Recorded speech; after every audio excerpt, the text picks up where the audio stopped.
హల్లెలూయా హల్లెలూయా.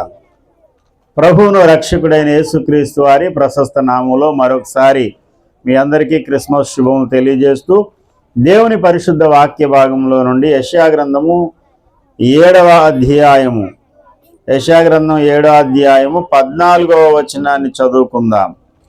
కాబట్టి ప్రభు తానే ఒక సూచన మీకు చూపును, ఆలకించుడి.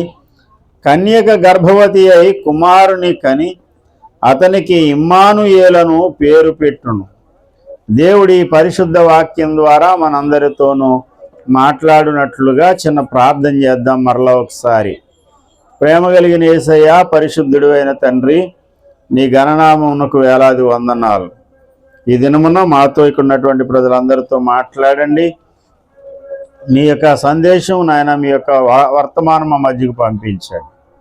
వ్యతిరేకంగా పనిచేసే సాతాను కార్యాలన్నీ దూరంగా పారద్రోలి మీ చిత్తం జరిగించమని యేసు పుణ్యనామమున వేడుకుంటున్నాం పరమ తండ్రి, ఆమేన్.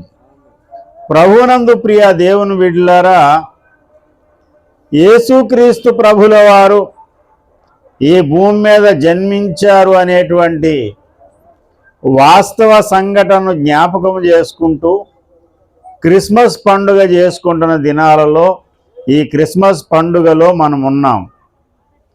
సార్ 25ని చేయాలి కదా, మరి ఈ రోజున చేస్తున్నారేంటి అని ఎవరైనా అభ్యంతరం వ్యక్తపరిచేవారు ఉండొచ్చు.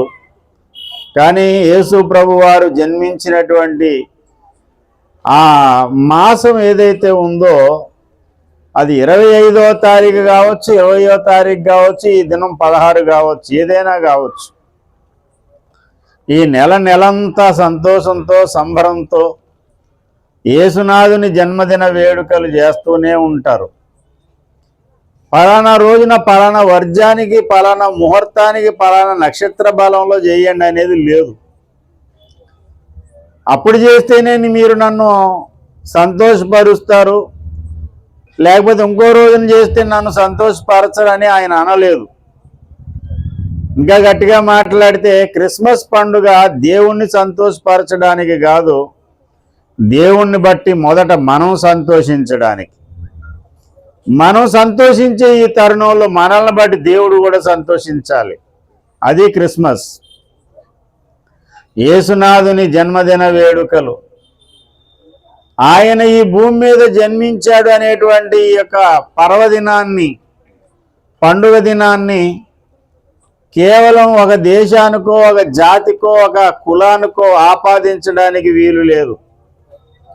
భూమి మీద ఉన్న సకల మానవ జాతికి ఆయన దేవుడు గనుక భూమి మీద ఉన్నటువంటి సుమారు 200 దేశాలు, ఈ 200 దేశాలలో కూడా ప్రతి దేశంలో కూడా క్రిస్మస్ పండుగ ఈ వేడుకలు జరుపుకుంటూ ఉన్నారు.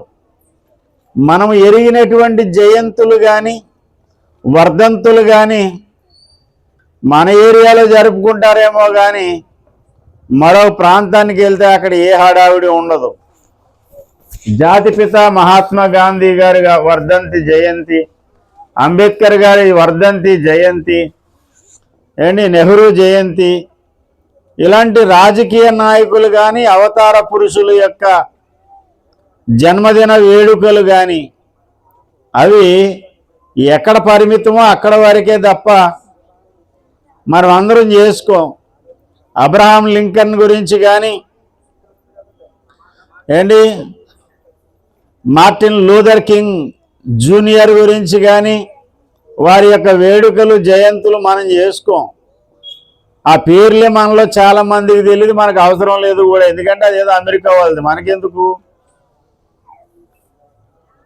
మావో విప్లవానికి మూల పురుషుడైనటువంటి మావో గారి యొక్క జయంతి వేడుక చేసుకుంటారు కమ్యూనిస్టులు, చైనీస్. కానీ అది మనకేమైనా అవసరమా? ఆ మావో ఎవడో మనకు తెలియదు.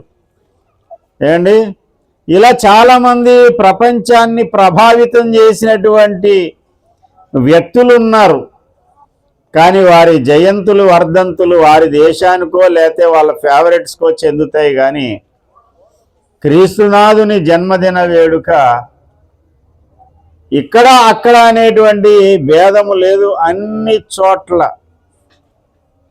క్రిస్టియన్ స్కూల్స్లో కానీ మామూలు క్రైస్తవేతర స్కూల్స్ ప్రతి పాఠశాలలో కూడా పండగ చేస్తారు, క్రిస్మస్ పండుగ.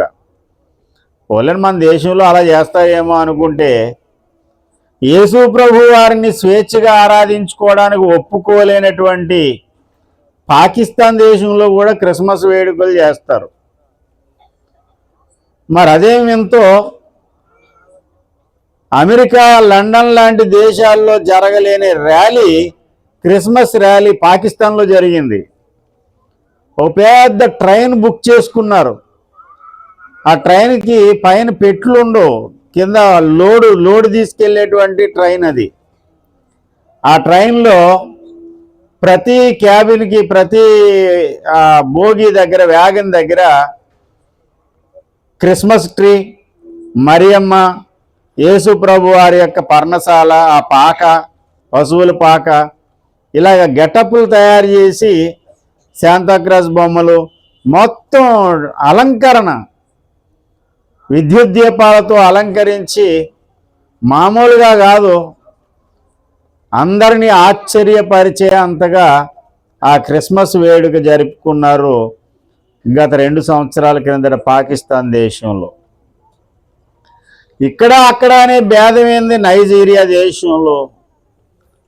ఇంకా ఒక చోటని కాదు, ప్రపంచంలో ఏ మూలకెళ్ళినా, ఏ ప్రాంతానికి వెళ్ళినా క్రిస్మస్ వేడుకలు జరుగుతున్నాయి అంటే అప్పుడైనా అర్థం కావాలి మనకు, యేసునాథుడు ఒక వర్గానికి చెందినవాడు కాదు, సమస్త లోకానికి చెందినవాడు అని. బైబిల్లో 100వ కీర్తనలో ఇలా రాయబడి ఉంది, మొదటి చరణంలో, సమస్త దేశములారా, చదవండి ఒకసారి, 100వ కీర్తన మొదటి చరణం. సమస్త దేశములారా యెహోవాకు ఉత్సాహధ్వని చేయండి. సమస్త దేశములారా, ఒక దేశానికి, ఒక భాషకి చెప్పట్లేదు, అన్ని భాషల వాళ్ళలారా. 50వ కీర్తన మొదటి చరణం, 50వ కీర్తన మొదటి చరణం, దేవాది దేవుడైన యెహోవా ఆజ్ఞ ఇచ్చుచున్నాడు. తూర్పు దిక్కు మొదలుకొని పడమటి దిక్కు వరకు భూనివాసులను రమ్మని పిలుచుచున్నాడు. ఎక్కడి నుంచి ఎక్కడికి అంటే తూర్పు దిక్కు మొదలుకొని పశ్చిమ దిక్కు వరకు ఉన్న భూనివాసులందరినీ ఆయన రమ్మని పిలుస్తూ ఉన్నాడు. ఆయన పిలుపు కానీ, ఆయన పలుకు కానీ ఒక ప్రాంతానికి, ఒక వరుసకు, ఒక వర్గానికి, ఒక జాతికి ఆయన పిలుపునివ్వడం లేదు. యావత్ భూమి మీద కాపురం ఉన్నటువంటి మనుషులందరినీ ఆయన పిలుచుచున్నాడు. ఆయన పిలుపు మనుషులందరికీ, ఆయన అందరికీ చెందినవాడు అని ఇందు మూలంగా మనం తెలుసుకోవలసినటువంటి అవసరం ఉంది. ప్రియమైనటువంటి దేవుని బిడ్డలారా, సహోదరి సహోదరులారా, కాబట్టి యేసునాథుని యొక్క జన్మదినం భూమి మీద ఉన్న మనుషులందరూ చేసుకుంటూ ఉన్నారు గనక అందరినీ పిలుస్తున్నాడు. యెషయా గ్రంథము 45వ అధ్యాయము 22వ వచనంలో, యెషయా గ్రంథము 45వ అధ్యాయము 22వ వచనం, భూదిగంతముల నివాసులారా నా వైపు చూసి రక్షణ పొందుడి, దేవుడను నేనే. భూదిగంతముల నివాసులారా, భూమి యొక్క దిక్కుల అంతం వరకు ఉన్నటువంటి నివాసులారా, నా వైపు చూసి రక్షణ పొందండి. ప్రియమైన దేవుని బిడ్డలారా, మానవ జాతినంతటిని అడ్రస్ చేస్తున్నటువంటి దేవుడు ఇప్పుడు భూదిగంతముల నివాసులందరూ కూడా ఈ క్రిస్మస్ పండుగ చేసుకుని యేసునాథుని యొక్క జన్మదినాన్ని బట్టి ఆనందిస్తూ ఉన్నారు. అందుకనే పరలోకము నుండి పంపబడిన గబ్రియేలు దేవదూత కూడా చెప్పింది ఏంటంటే, క్రైస్తవులారా, యూదులారా, మీ అందరికీ శుభవార్త అని చెప్పలే, ఏంటి లూకాసు వార్త 2వ అధ్యాయము 10వ వచనంలో, అయితే దూత భయపడకుడి. ఇదిగో ప్రజలందరికీ కలగబో ఎవరికి కలగబోవు? ప్రజలందరికీ కలగబోవు మహా సంతోషకరమైన సువర్తమానమును నేను మీకు తెలియజేస్తున్నాను. ప్రజలందరికీ, ఒక జాతి వారికి, ఒక మతం వారికి, కులం వారికి కాదు, భూమి మీద సూర్యుని క్రింద బ్రతుకుతున్న ప్రజలందరికీ యేసునాథుని యొక్క జన్మదినం మహా సంతోషకరమైన సువర్తమానము. నా ప్రియమైన అన్నదమ్ములారా, అక్కజల్లులారా, యేసునాథుని యొక్క జన్మదినం భూలోకంలో ఉన్న మనుషులందరికీ సువర్తమానము గనుక, సంతోషదాయకమైన కార్యము గనుక ఈ రోజున ప్రపంచ ప్రజలందరూ సంబరాలు చేసుకుంటూ ఉన్నారు, ఆనందిస్తూ ఉన్నారు, ఆర్భటిస్తూ ఉన్నారు. ఆ వారి ఆర్భాటంతో మనం కూడా కలిసాం. ఈ ఏటుమొగ ప్రాంతంలో కూడా ఈదికి వాడవాడికి కూడా ఈ సంబరాలు జరుగుతూనే ఉన్నాయి. దేవునికి స్తోత్రం కలుగునుగాక. Hallelujah. Happy Christmas, merry Christmas, happy merry Christmas. ఎందుకు వచ్చారా బాబు? బుద్ధి నేత్రాడు అన్నట్టు ఇద్దరు కొంతమంది బాబు. అసలు పిల్లల్లో కొంచెం క్రమశిక్షణ చూస్తే మామూలుగా లేదు. అసలు చాలా క్రమశిక్షణగా ఉన్నారు. చాలా సంతోషం. పిల్లల్ని చూస్తే నాకు ఏటుమగ పిల్లల్ని చూస్తే చాలా ఆనందం అనిపిస్తుంది. కానీ ఇప్పుడు గట్టిగా చెప్తారు వాళ్ళే. హ్యాపీ క్రిస్మస్ చెప్పండి ఒకసారి. బో తినలేదా? తిన్నారా?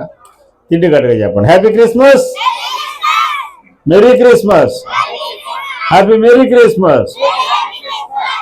ఇప్పుడు వెనక ఉన్న పెద్దోళ్ళు చెప్తారు happy Christmas, merry Christmas, happy merry Christmas, happy Christmas. దేవునికి స్తోత్రం. హల్లెలూయా, హల్లెలూయా. దేవునికి మహిమ. ప్రియ దేవుని బిడ్డలారా, యేసునాథుడు జన్మించాడు.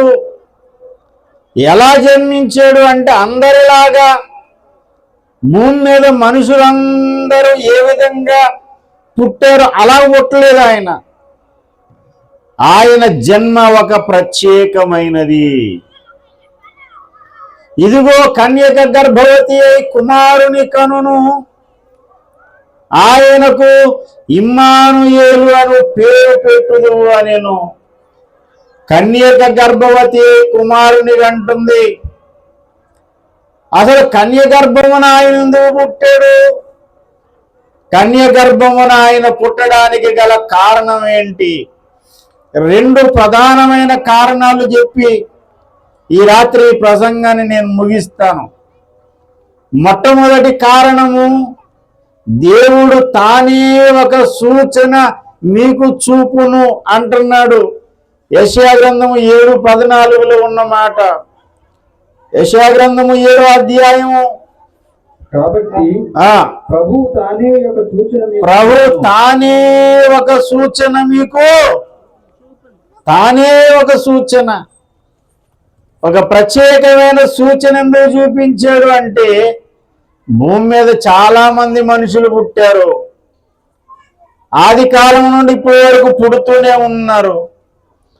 కానీ పుట్టినటువంటి వారందరిలో వివాహము కాలేకుండా, పురుష ప్రమేయము లేకుండా పుట్టినటువంటి ఒక బాబుని ఎవరినైనా చూపించండి అంటే, నేను చెప్పిన రెండాటిలో మొదటిది చాలా మంది చూపెడతారు. వివాహం కాకుండా పెళ్లి కాకుండా బిడ్డను కన్న వాళ్ళ చరిత్రలు చాలా ఉన్నాయి.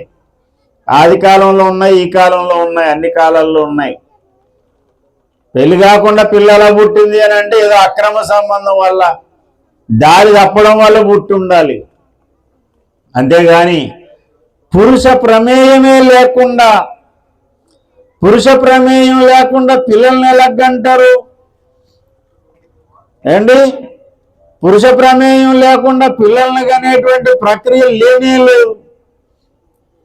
శుక్ల శోణితాల వల్ల స్త్రీ పురుషుల యొక్క శుక్ల శోణితాల వల్ల మాత్రమే మానవ జననం అనేది ఉంటుంది. అసలు పునరుత్పత్తి వ్యవస్థ అంతా కూడా దీని మీదే ఆధారపడి ఉంది. స్త్రీ యొక్క అండము, పురుషుని యొక్క శుక్రకణము, ఈ రెండు ఫలదీకరణం చెందితేనే ఒక అండము పిండమై, ఆ పిండము బ్రహ్మాండమై మనం ఈ భూమి మీద బ్రతుకుతున్నాం. ఇది మనుషులందరి యొక్క జన్మ రహస్యం. ఇది ఓపెన్ సీక్రెట్. ఇది ఎవరు కాదనడానికి వీలు లేదు. ఇదేమి దుర్మార్గమైన ప్రక్రియ కాదు. ఇది దేవుడే ఏర్పాటు చేసిన పునరుత్పత్తి అనేది.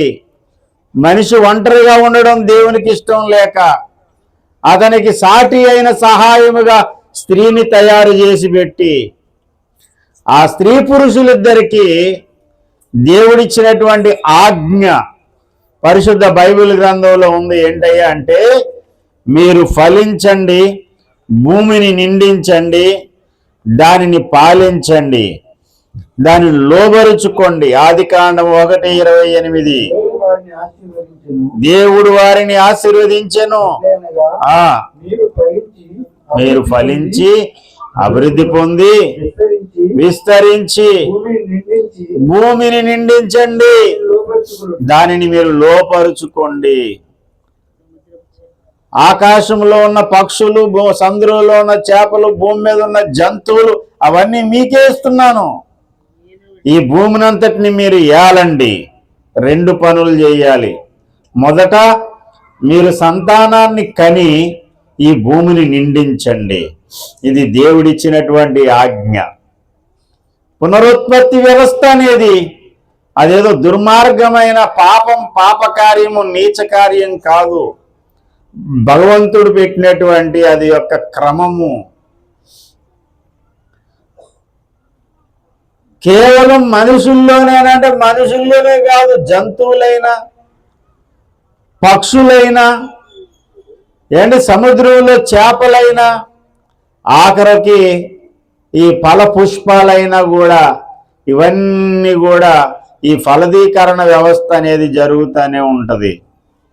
ప్రియమైనటువంటి సహోదరులారా, ఇటువంటి ఒక పరిశుభ్రమైన వాతావరణంలో ఒక శ్రేష్టమైన కార్యము, పునరుత్పత్తి కార్యం అనేది దేవుడు ఏర్పాటు చేశాడు.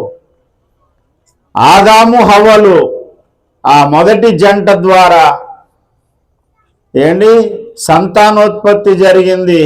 ఇప్పుడు ఇక్కడ కూర్చున్న మనమందరం కూడా ఆ ఇద్దరి యొక్క సంతానమే, ఆదాము హవ్వల యొక్క పిల్లలమే మనం అందరం కూడా.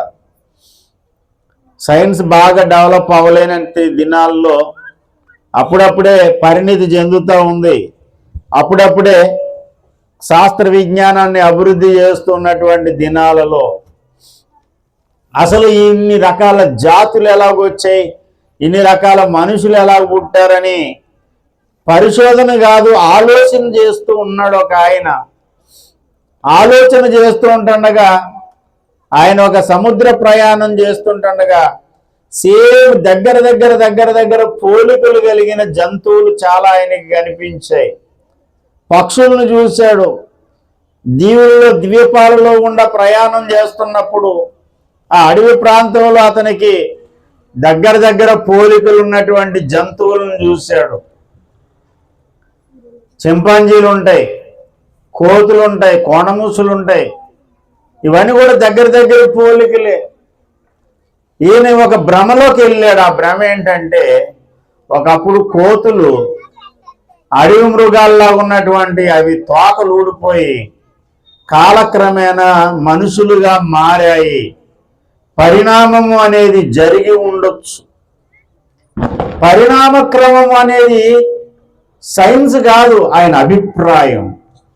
ఆయన పేరు చార్లెస్ డార్విన్. చార్లెస్ డార్విన్ గారు చెప్పినటువంటి ఈ పరిణామం అనేటువంటి సిద్ధాంతము, ఈ పరిణామ సిద్ధాంతం అనేది ఆ దినాల్లోనే చాలా మంది ఖండించారు.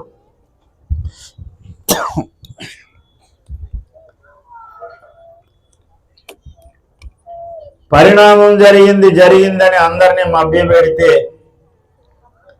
ఈ రోజున సైన్స్ ఒప్పుకోదు. సైన్స్ బాగా డెవలప్ అయింది. బాబు గోగినేని గారు అసలు దేవుడు లేడు దెయ్యం లేదు అనేటువంటి ఒక నాస్తికుడు. ఏదైనా గొడవ జరిగింది అనుకోండి, ముందు ఆయన కూర్చోబెడతారు టీవీ 9లో. బాబు గోగినేని గారు మొన్న ఒక వీడియోలో అంటారు, జెనెటిక్ సైన్స్ బాగా డెవలప్ అయ్యింది, ప్రతి మనిషిలో డిఎన్ఏ అనేది ఉంది, ఈ డిఎన్ఏని డీకోడ్ చేస్తే అసలు మనిషి ఎవరి మూలమో అతని యొక్క మూలం ఏంటో తెలిసిపోద్ది. నా తల వెంట్రుకు కానీ నా రక్తంలో ఉన్నటువంటి చిన్న బొట్టు కానీ ఏదైనా చిన్న పార్టికల్ తీసుకుని అందులో ఉన్న డిఎన్ఏని స్వీకరించి దాన్ని డీకోడ్ చేస్తే నా తండ్రి ఎవరో నా రక్త సంబంధులు ఎవరో కనిపెట్టేయచ్చు అండి. ఒక గవర్నర్ గారు అక్రమ సంబంధంతో బిడ్డను అన్నాడు. వాడు ఎదిగిన తర్వాత మా నాన్న ఈ గవర్నర్ అని చెప్పాడు. పేరు చెప్తే బాగోదు, ఆ పార్టీ వాళ్ళందరూ బాధపడతారు. గవర్నర్ గారు బుకాయించాడు. ఆ అబ్బాయి కోర్టుకి వెళ్ళాడు. మా నాన్న ఈయనేనండి అంటాడు. ఈయన ముసలోడేమో కాదంటాడు. వాళ్ళ తలుపు లాయర్ గారు ఏమన్నాడంటే, ఆ తలుపు లాయరు అదెందుకు సార్ డిఎన్ఏ టెస్ట్ చేయండి సరిపోద్ది అన్నాడు. డిఎన్ఏ టెస్ట్కి ఒప్పుకోలేదు ఆ ముసలాయన. కోర్టు చాలా వార్నింగ్ ఇచ్చింది, అర్జెంటుగా డిఎన్ఏ టెస్ట్ చేయండి అని చెప్పి చేసేసారు. చేస్తే తేలింది ఏంటంటే ఆ ముసలాయన కోరికే ఆయన. అలాగే ప్రపంచంలో ఉన్న మానవుల యొక్క ఈ పంచకాండాలలో ఉన్నటువంటి మనుషుల డిఎన్ఏలు స్వీకరించారు. దాన్ని డీకోడ్ చేస్తే తెలిసింది ఏంటయ్యా అంటే భూమి మీద ఉన్న మనుషులందరూ ఒక తల్లి పిల్లలే అని తెలిసింది. ఏంటి ఆ తల్లినే అవ్వా అని చెప్పింది బైబిల్. ఆ తల్లిదండ్రుల ద్వారానే మనమందరం వచ్చాం. మనుషులందరూ ఆదాము హవ్వ అనేటువంటి ఆ తల్లిదండ్రుల ఆది జంట ద్వారా భూమి మీద ఉన్నటువంటి మనుషులందరూ పుట్టుకొచ్చారు. ఏ వ్యక్తి అయినా సరే, ప్రపంచాన్ని జయించిన అలెగ్జాండర్ కానీ, ప్రపంచ విజేతనని విర్రవీగుతుంటే అతను పొగరంచడానికి నిలబడిన పురుషోత్తముడు కానీ, వీళ్ళందరూ తల్లిదండ్రుల యొక్క కలయిక ద్వారా వచ్చిన వాళ్ళే. శుక్ల శోణితాల వల్ల పుట్టినటువంటి వారే వీళ్ళందరూ. కానీ రక్షకుల్ని గుర్తుపట్టాలంటే ఆయన జన్మ ప్రత్యేకమైనదై ఉండాలి. మానవులందరిలో వెతకగా ఒకే ఒక ఆయన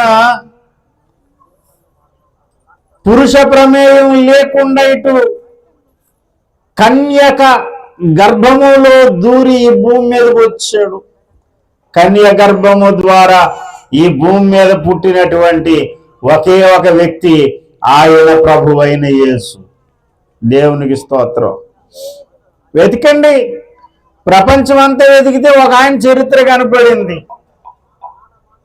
అలా కాదు సార్, పురాణాల్లో కూడా ఎవరో కన్యక ద్వారా పిల్లల్ని కన్నారని అంటే అది తెలిసి తెలియని చదువు. అది ఆ పిల్లలు కనే ప్రక్రియ నియోగ ప్రక్రియ అంటారు దాన్ని. నియోగము అంటే వివాహం కాదు, కానీ ఒక పురుషుని యొక్క ప్రమేయం ఉంటుంది, అది నియోగ ప్రక్రియ అంటారు. సైన్స్ డెవలప్ అయింది. ఏంటి ఈ దినాల్లో నియోగ ప్రక్రియ అంటే అదేదో పరమాద్భుతమైన ప్రక్రియ అనుకోవద్దు, అది వ్యభిచారంతో సమానం. అది అంతే. నియోగ ప్రక్రియ కాదు, మరియమ్మ విషయంలో జరిగింది. నియోగ ప్రక్రియ అంటే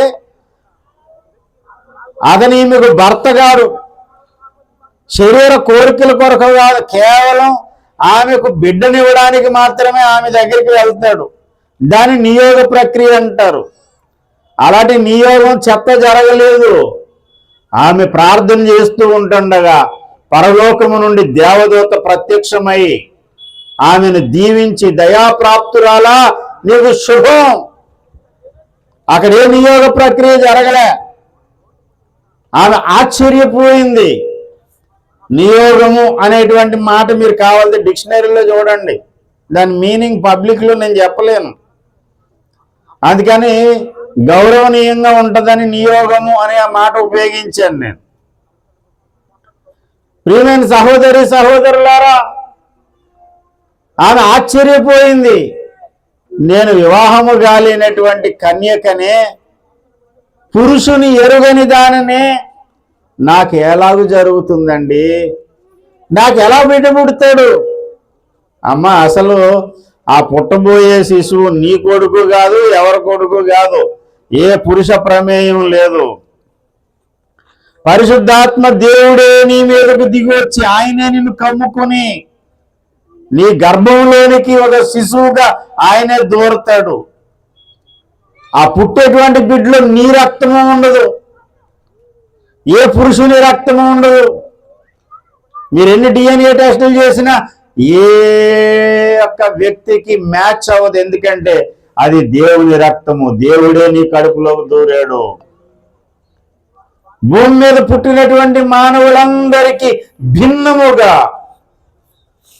ఒక విచిత్రమైనటువంటి జన్మ ఈ భూమి మీద జరిగింది. దానిని బట్టైనా మీరు గుర్తుపట్టాలి, ఆయన లోకరక్షకుడని, ఆయన ఈ భూమి మీద మానవులు ఉద్ధరించే ఉద్ధారకుడని. చాలా మంది గుర్తుపట్టడం లేదు. అందరిలాగా ఈయన కూడా ఒక్కటేలండి అనుకుంటున్నారు. అందరిలాగా ఈయన ఒక్కడు కాదు. అలెగ్జాండర్ గారు, మహాత్మా గాంధీ గారు, ఆయన ఈయన 4-5 పేర్లు చెప్పి వాళ్ళతో పాటు ఈయన సమానం అనడానికి లేదు. ఎందుకు అనంటే వాళ్ళందరూ కూడా మనలాగే సాధారణంగా తల్లిదండ్రుల యొక్క ప్రమేయం వల్ల పుట్టిన వారే. ఏ పురుష ప్రమేయం లేకుండా, ఏ స్త్రీ యొక్క అండము లేకుండా, కేవలము మరియమ్మ గర్భమును మాత్రమే వాడుకుని ఈ భూమి మీద అడుగు పెట్టాడు యేసుక్రీస్తు ప్రభుల వారు, ఒక సూచనగా మనకు తెలియజెప్పడానికి. ఆయన గుర్తుపట్టడం ఎలాగా అంటే, కొన్నిసార్లు ఎవరైనా కొత్త వ్యక్తి మన ఊరికి వచ్చాడు అనుకోండి, ఆయన గుర్తుపట్టడానికి ఏదో ఒక సూచన చెప్తాం. ఈ ఎవరొకరు మనకి కొత్త వ్యక్తి ఎవరో వచ్చారు, చుట్టాలు తెలియదు, ఏదో ఫ్రెండ్కి ఫ్రెండ్ వచ్చాడు అనుకోండి, రోడ్డు మీద ఉన్నావా, సరే బ్రదర్ నీవు ఏ కలర్ బైక్ వేసుకొచ్చావు, నీ కలర్ షర్ట్ ఏంటి, ఏదో ఒక సూచన చెప్పు నేను గుర్తుపట్టడానికి. అంటే గ్లామర్ బండి అండి, రెడ్ కలర్ గ్లామర్ అండి, నాకు వైట్ షర్ట్ వేసుకున్నానండి, ఏదో చెప్తాడు సూచన. దేవుడు కూడా ఒక సూచన చెబుతున్నాడు. ప్రభు తానే ఒక సూచన మీకు చూపిస్తున్నాడు. ఏంటా సూచన అంటే, భూమి మీద ఏ మనిషి పుట్టలేనట్టుగా కన్య గర్భమున ఆయన జన్మించాడు. దేవునికి స్తోత్రం కలుగునుగాక. హల్లెలూయా. రక్షకుని గుర్తుపట్టడానికి మొదటి సంగతి, ఎందుకు ఆయన అలా జన్మించాలి? ఆయన గుర్తుపట్టడానికి వేరే ఆకారంలో పుట్టొచ్చు కదా, ఎక్స్ట్రా చేతులు, ఎక్స్ట్రా కాళ్ళు, ఎక్స్ట్రా తలలో ఏదో ఉండాలి కదా. అదేమి కాకుండా ఏ మనిషి పుట్టలేనటువంటి విధంగా ప్రకృతి ధర్మానికి విరుద్ధంగా, ప్రకృతికే విరుద్ధంగా ఎలా పుట్టాడు సార్? ఎందుకు పుట్టాడు అంటే, మొదట ఆయన్ని గుర్తుపట్టడానికి ఒక సూచన అని చెప్పాను. రెండవది, ఆయన పుట్టింది దేనికి అంటే, తన ప్రజలను వారి పాపముల నుండి ఆయనే రక్షించుట కొరకు. పాపముల నుండి మనుషులను రక్షించేటువంటి ఒక ఉత్తమమైన కార్యము కొరకు వచ్చాడు. యేసుప్రభు ఈ భూమి మీదకి రావడానికి గల మూల కారణం అది. లేకపోతే రావాల్సిన అవసరం లేదు. రాకుండానే ఆ స్వర్గలోకంలో ఉండి అన్ని నడిపించగలడు ఆయన. ఆ లోకంలో ఉండి అన్ని నడిపించగలిగిన ఆయన ఈ భూమి మీదకి ఎందుకు వచ్చాడు అంటే, కొంచెం కోతలాగా వస్తుంది, నమ్మింగ్ లాగా తగ్గించు. తన ప్రజలను వారి పాపముల నుండి ఆయనే రక్షించును. పాపముల నుండి ఆయనే రక్షిస్తాడు గనుక ఆయనకి యేసు అనే పేరు పెట్టబడును అని పరలోకం నుండి వచ్చిన దేవదూత గారు పేరు కూడా చెప్పాడు. ఇక్కడ నేను చెప్పేది ఏంటంటే, వచ్చిన పర్పస్ ఏంటంటే పాపముల నుండి ప్రజలను రక్షించడానికి. ప్రజలందరూ పాపం అనే బంధకంలో ఉన్నారు. పాపం అనే బంధకంలో ఉన్న వాళ్ళను ఆ పాప బంధకము నుండి విడిపించకపోతే ఏ మనిషి స్వర్గరాజ్య పౌరుడు కాలేడు. పాపం అనేది మనుషులను పట్టి పీడిస్తున్న అత్యంత ప్రమాదకరమైన శత్రువు. అసలు పాపం అనేది ఎక్కడ ప్రారంభమైంది అంటే దేవుడి మీద తిరుగుబాటు చేసిన ఆదాము హవ్వల దగ్గరే పాపం కూడా ప్రారంభమైంది. పాపానికి ప్రారంభము ఏదెను తోటలోనే జరిగింది, తొలి జంటలోనే జరిగింది పాపపు ప్రారంభం. దేవుడి మీద తిరుగుబాటు చేసి ఆదాము హవ్వలు పాపులయ్యారు. వారి వల్ల వారి పాపుల సంతానమైన మనుషులందరూ పాపులు పాపులు పాపులు పాపులు. పాపము వలన వచ్చే జీతము మరణము, నరకము. ఇది బైబిల్ చెబుతున్న మాట. ఏ భేదమును లేదు, అందరూ పాపము చేసి దేవుడు అనుగ్రహించు మహిమను పొందలేకపోతున్నారు. ఏ భేదము లేదు.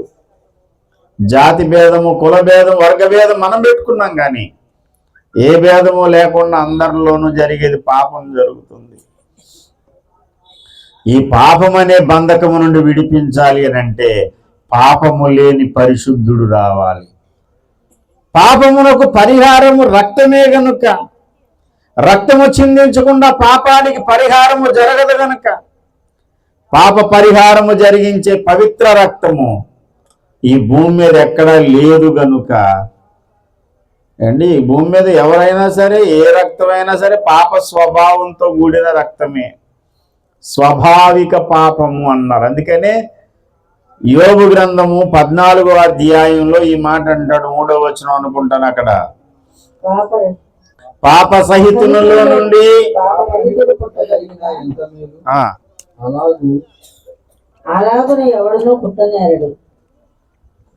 పాప సహితునిలో నుండి పాపరహితుడు పుట్టగలిగిన ఎంత మేలు. మనుషులందరిలో పాపం అనేది ఉంది. దీన్ని ఏమంటారంటే జన్మ పాపము అంటారు. జన్మ పాపం అంటే స్వాభావికంగా వచ్చిన పాపం. మనుషులు పాపము చేసినందుకు పాపులు కాదు. మనుషులు పాపం చేసినందుకు పాపులు కాదు. పాపపు స్వభావం ఉంది కనుకనే పాపం చేస్తున్నారు. మీకు బాగా అర్థం కావడానికి ఒక మాట చెప్తాను. కావు కావమని అరిసినందుకు కాకి కాబట్టి కావు కావమని అరుస్తుందా అండి? కావు కావమని అరిసినంత మాత్రాన్ని కాకి అయిపోద్దా? సండే స్కూల్ పాట ఒకటి ఉంటుంది, కావు కావమంటూ కాకి ఎగిరింది చూడు పై పైకి అని పాడతారు. మరి కావు కావమంటూ కాకని కావు కావన్న వాళ్ళ కాకులు అవుతారా? కావు కావన్నంత మాత్రాన కాకెవరు? కాకి గనుక అది కావు కావమని అరుస్తుంది అండి. ఎగిరినందుకు పక్షి కాదు, ఎగిరింది కాబట్టి పక్షి కాదు. పక్షి గనుక అది ఎగురుతుంది, ఎగిరే స్వభావం దానికి ఉంది. అలాగే మానవుని లోపల పాపము అనేటువంటి స్వభావము, తిరుగుబాటు అనేటువంటి స్వభావము మానవుని నరనరాలలోనూ ఉంది కనుక, రక్తనాళాల్లో ఉంది కనుక ఆ పాప స్వభావమును బట్టి మనిషి పాపం చేస్తూ ఉన్నాడు. పాప సహితునిలో నుండి పాపరహితుడు పుట్టడు గనుక, అదే స్వభావం కలిగినటువంటి రక్తం పంచుకుని పుడితే యేసు ప్రభు వారు కూడా పాపపు స్వభావం కలిగిన వాడు అయిపోతాడు. పాపులైన మనుషులను రక్షించడానికి పాపపు స్వభావం లేనివాడు కావాలి అండి. మనుషులకి ఎన్ని నీతి బోధలు చేయనియండి, స్వాభావికంగా మానవుడు పాపి గనుక నీతి బోధలన్నీ బాగానే వింటాడు. మతాలతో కులాలతో సంబంధం లేదు, మనుషులందరిది ఒకటే కోవ ఏంటి. చాలామంది అంటారు సినిమాలు చూసి చెడు వదిలేయండి మంచి నేర్చుకోండి అంటారు. అసలు వీడు వెళ్ళేదే చెడ్డ కోసం వెళ్తుంటాడు వీడు. ఏంటి చెడు వదిలేసేది ఏమి ఉండదు, చూసేది మాట్లాడేది వ్యవహరించేది, ఆలోచించేది. ఏ పొద్దు మానవుడు పాపమును గూర్చి ఆలోచిస్తాడు. మానవుని యొక్క ఊహ అంతయు చెడ్డదట. బాల్యము నుండి మానవుని యొక్క ఆలోచన అంతా చెడిపోయింది. 6వ అధ్యాయం ఆదికాండం 5వ వచనం, నరుల చెడుతనము భూమి మీద గొప్పదనియు వారి హృదయము యొక్క తలంపులలోని ఊహ అంతయు ఎల్లప్పుడూ కేవలము చెడ్డదనియు యెహోవా చూచి. ఏంటి, ఎల్లప్పుడూ చెడ్డ తలంపులే తప్ప మంచి రావు. ఎవరో ఒక ఆయన చాలా కాలం ప్రార్థన చేసుకుని దేవుణ్ణిలో గడిపాడట. కానీ ఒక పాపపు దృశ్యం అతని కళ్ళ ముందుకు రాగానే ఆ ప్రార్థన వదిలేశాడు, ఆ భక్తి వదిలేశాడు, పాప కార్యం చేశాడంట. బైబిల్లో ఉంది ఆయన గురించి, పురాణాల్లో ఉంది ఒక ఆయన గురించి. తపస్సు చేసుకుంటా ఉన్నాడంట. స్వర్గలోకం నుంచి ఏదో దేవ వేసి వచ్చిందంట. ఈ తపస్సు వదిలేసి ఆమె వెనకాల వెళ్ళిపోయాడంట. ఎందుకు అవుతుంది ఇలాగా? తపములు, వ్రతములు, నోములు, ప్రార్థనలు ఎన్నున్నా మనిషి లోపల ఉన్నటువంటి నీచత్వము, చెడ్డ స్వభావము అది ఊరికనే పోదు. ఎందుకు పోదంటే అది రక్తములో నుండే వచ్చినటువంటి పాపము, రక్తములో నుండి వచ్చిన స్వాభావిక పాపము. స్వభావ సిద్ధంగా మనుషులు పాపులుగా ఉన్నారు గనుక, జన్మముతోనే మనుషులు పాపులు గనుక వయసు వచ్చిన తర్వాత ఒక్కొక్క పాపం చేస్తూ ఉంటాడు. స్కూల్కి వెళ్ళిన తర్వాత పిల్లలకి ఏ టీచర్ అయినా ఏం చెప్తారండి?